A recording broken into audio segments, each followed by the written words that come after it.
Hello everyone, friends. This is the Violet channel. Today I'll show you how to buy cryptocurrency on Bybit. First, make sure you have a positive balance. It's located in your funding account. Well, in my case, it's 33 cents in my funding account at the moment. Next, you need to buy crypto. To do this, go to Trade and Spot. And here we can buy the cryptocurrency we need.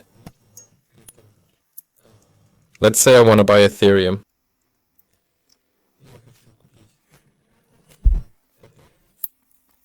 For this, type ETH ETHUSDT. Here we set the amount, how much it will cost, and then click Buy.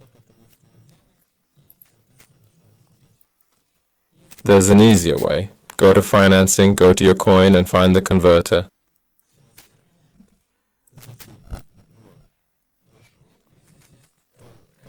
Click Convert, and then convert the currency you need and click Get Quote. So click Get Quote, and you'll see the equivalent amount for exchange. That's all. This has been Weiler. Goodbye, everyone.